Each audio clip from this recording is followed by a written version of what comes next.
What's up everyone, Carter says no, welcome back to another video, and today with my WWE Night of Champions 2023 predictions.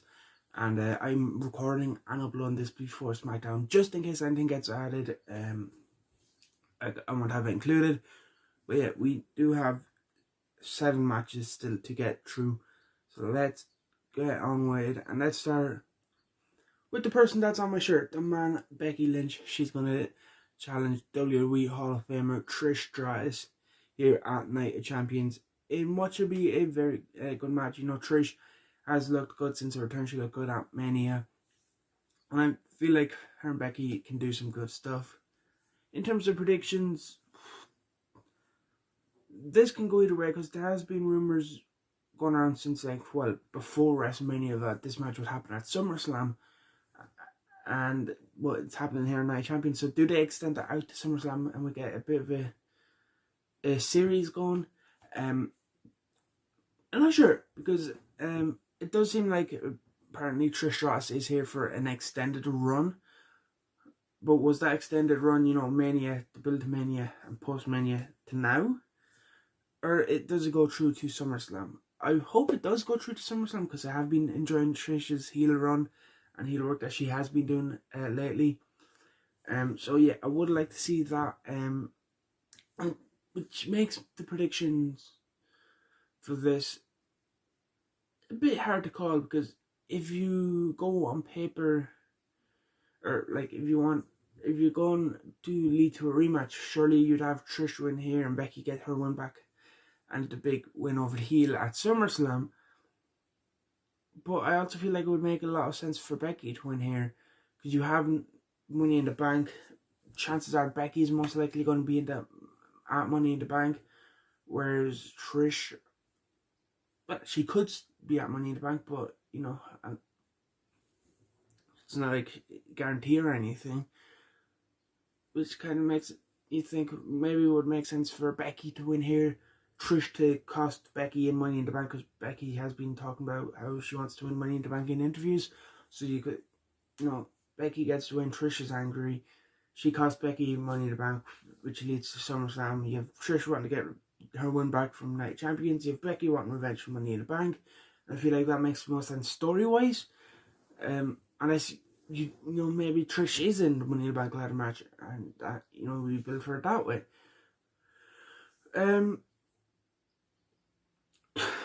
So yeah, it's hard to know what WWE would do. I'm going to go with Becky Lynch. Again, maybe it's biased. I'm Irish. I'm a Becky Lynch fan, and I'd like to see her get the win here. And I feel like logically it makes the most sense if you are extending it to SummerSlam. Even if you're not, and this is a one and done, it still makes sense for Becky to get the win over the heel here. So I just feel like I feel like Becky winning makes the most sense. Because like I said, you can have Trish, if you do want to build it to SummerSlam, you can have Trish cost her at Money in the Bank. Whereas if you have Becky lose here and then you have Becky turn her attentions to Money in the Bank, she's kind of forgetting about Trish, and it's kind of, it feels like, you know, you're putting this on hold just to have Money in the Bank. And again, this is assuming they don't have anything together at Money in the Bank. Because it's hard, I don't really know if Trish will be at Money in the Bank. You know, you know, if you have Becky lose it and then she turns her attentions to Money in the Bank, and then after Money in the Bank she's like, actually no, I still want to get revenge on Trish. It just kind of seems a bit all over the place, like why is she putting it to the side and stuff. So yeah, I'm going to go with Becky here, just feel like it makes the most sense. Then we have Rhea Ripley defending the SmackDown Women's Championship, even though she's on Raw defending against a Raw superstar in Natalya. Rhea Ripley defending against Natalya. I'm going Rhea Ripley here. It's pretty much a nailed-on conclusion. I don't see Natalya winning. Not really much of a build to this one, so not really much to talk about. You know, I can't remember. Rhea won a match and she was like beating someone down, and Natalya came out to make the save, and here we are. Yeah, not really much to say, not really much detail to go in here, but I feel like it's pretty nailed on. Rhea Ripley confirms, I'd be shocked if Natalya did get the win here at Night of Champions and become SmackDown Women's Champion. Then Gunther defends the Intercontinental Championship against Mustafa Ali. And I hope this is a good match. I hope they give Ali a little bit of time to shine. I hope they give him something and it's not just like a squash. Because I do like Ali and I feel like he's someone that has been underutilized. And this is a big chance for him to show what he can do against Gunther. And I feel like both men can put on a great match. But I don't see Ali getting the win. I'm hoping this is a performance where Ali can shine in defeat and get and put on a good showing against Gunther and kind of elevate himself up the mid card a bit. He is someone that I feel like has been a bit underutilized in recent times. So hopefully this is something that can kind of get the ball moving with Ali, even in defeat, because I feel like Gunther should hold that belt until he breaks Honky Tonk Man's record now. He's had the belt for long. We've been so close to getting to that record. I believe it's, September, so it's only another 4 months, I think. So you may as well commit for these next 4 months and get to that record. And then what you do after that, I don't really know. But yeah, I feel like we're so close to that record. It should be Gunther's. He is the greatest Intercontinental Champion. This run has elevated that belt a lot. The matches have been consistently good, and yeah, he has been one of the greatest Intercontinental Champions. I feel like he has been a better Intercontinental Champion than Honky Tonk Man. And yeah, he deserves to break that record. So I feel like Gunther should get the win here, but I'm hoping this is an entertaining back and forth match. And yeah, if you were going to take the belt off Gunther, I would have just given it to Sheamus at WrestleMania, because I feel like the story and the moment was there.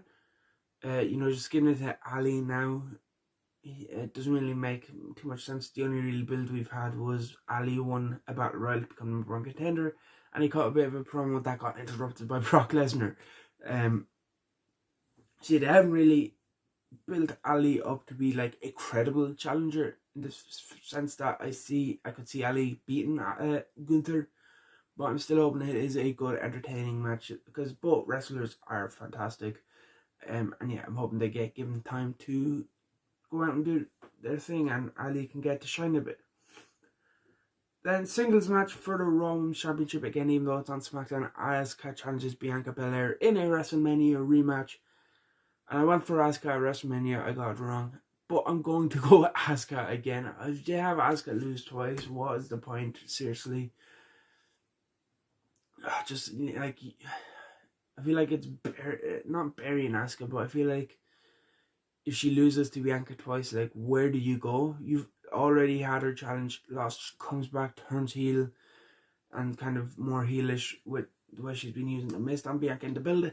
So if you have her turn, what do you do next? It's like, I feel like you have to go Asuka, otherwise you're just wasting it, because you've brought her in with this new character at the Rumble, has got shown in the Rumble, comes close to winning, doesn't win, but wins the Chamber, then challenges at Mania and loses. Hasn't been seen since, comes back a bit heelish, missed in Bianca, and then loses. It's like I feel like Asuka has to win, and I really hope they do. Big Asuka fan. I do like Bianca, but I'm a bit tired of her reign. She's already broken the record for longest women's champion, or Raw Women's Champion. So like, I feel like you've already given her that record. It's time to freshen it up. It's time for something new, and I'm hoping that is Asuka. Then we'll move on to the first of the triple main event, even though I hate that there's only one main event. The main event is what goes on last, but they're advertising it as a triple main event, and that is going to be Cody Rhodes versus Brock Lesnar. Again, another rematch, this time from Backlash. I don't know how to call this one. If they are going to do a trilogy, it would make sense for Brock to win and go 1-1, especially with the build with Cody, and Raw. Everyone's telling Cody, don't take this match, you hurt the arm. He's selling the arm, just the Kimura lock, and the attack by Brock. They're really adding to the adversity on Cody and making it seem like Brock is going to kind of kill him. But again, another thing that people are saying is, you know, you could have Cody win here and Brock cost Cody Money in the Bank, and that's how you get around Cody not winning the Money in the Bank match, which also makes a lot of sense. So, yeah, it's hard to call this one. Do I go Cody going 2-0, or do I go Brock to make it one apiece? I'm going to go with Brock. I'm not fully convinced on this one, but I feel like Brock gets the win here, especially with how they've built it, you know, with Cody being attacked and all this, and you know, Triple H and all telling him it's not wise to take this match, and all the stuff they've been doing on Raw. It just really seems like they're setting up the odds for Cody to overcome him, but I don't think he will. I feel like the Beast will slay the American Nightmare, and they'll go into SummerSlam maybe one apiece. Maybe they don't even do it at SummerSlam. What you'd expect it to do at SummerSlam, but yeah, I know I'm just leaning more towards Brock here. I wouldn't be surprised at all if Cody did get the win though, but yeah, just slightly leaning towards Brock, so I'm going to go with Brock Lesnar to beat Cody Rhodes. Then we have the undisputed WWE Tag Team Championship match. Sami Zayn and Kevin Owens defend against the Bloodline, Solo Sikoa and Roman Reigns. This is another kind of tough one because I could definitely see Roman and Solo winning, but I don't really want Roman and Solo to win. I feel like there's a lot more left in Kevin and Sami as tag champs. And I feel like for what they're telling with the Bloodline, you don't necessarily need the tag belts on Roman and Solo. But it would be kind of a good way to get back on the Usos that way. But again, the Usos don't really need the belts right now. So yeah, I feel like I'm gonna go with Owens and Sami. Like I said, I feel like there's a lot left in them as tag champs. They've kind of been, since winning, they've been stuck in this like bloodline stuff. So yeah, I'd like to see them get the win here. Finally, put the bloodline behind them. They've beaten Roman Reigns. They've beaten Solo. The bloodline's in them, the past, and we get something new for Kevin and Sami. But we also get some progression in the Bloodline story, because I'm going to predict not only do Kevin Owens and Sami Zayn win, I'm going to predict Sami Zayn to pin Roman Reigns. And I'm going to do it because the Usos try to interfere, they try to help the Bloodline, but it ends up backfiring, which leads to Sami and Kevin getting the win. And I feel like Roman eating the pin on the day he becomes 1,000 days as champion, I feel like could be something that people aren't expecting. That could be a bit of a shocker. That, I know, I'm just getting that feeling. Sami kind of, you know, gets his revenge for what happened in Montreal, and finally they put the Bloodline in the rearview mirror. Again, because the Usos, I'm predicting to cost Roman and Solo, but then, you know, we get progression. Roman's already a night out because they dedicated their tag title match and lost. Roman's dedicated this to the Wild Simone, so imagine then he loses it, but it's because the Usos accidentally cost him. He's going to snap and we'll finally get to progression. I would build to an eventual Solo and Roman versus the Usos match that's been rumoured. So yeah, that's what I'm going for this one.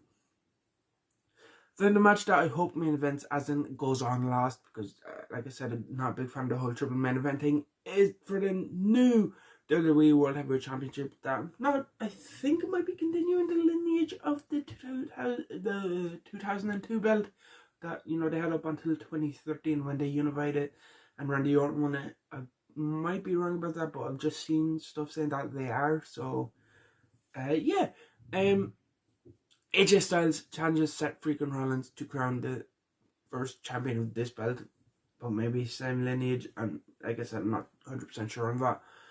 I'm gonna go with Seth. I know he's off filming Captain American stuff, but yeah, I feel like Seth's been the favourite since this belt was even rumoured. Seth's been the favourite, you know, since this tournament and the belt was announced, and I feel like you kind of should put on Seth. The reason it doesn't really make sense to put on AJ is because AJ is on SmackDown. This is like a Raw exclusive belt, so unless you move AJ over literally 2 weeks after the draft, which, you know, it's kind of pointless. It's why it's kind of against having SmackDown people in this tournament in the first place. But yeah, and like you've already set up stuff for AJ on SmackDown with Karrion Kross and Grayson Waller. You know, so what really makes sense to move AJ over right now? Again, Seth, I feel like he's overdue this title run. He's been doing some great stuff over the past like year, really. Even a bit before that, but yeah, he's doing a lot of great stuff. He deserves to have this title run, and I hope they give it to him. I'm like AJ Styles, but like I said, for various reasons, I won't put the belt on him right now. And I'd kind of be shocked if they did. Or not shocked, but like a bit surprised if they did. I feel like this is sets to lose, especially if you look at the build. And, you know, the interviews they're doing with Seth. And, you know, I feel like they're really behind Seth right now. And, yeah, this is his belt and his tournament to lose. So Seth Rollins will leave Night of Champions as the WWE World Heavyweight Champion. And yeah, that is it for this video. Let me know your predictions for Night of Champions in the comment section below. Leave a like, comment, subscribe. I'll see you in the next one.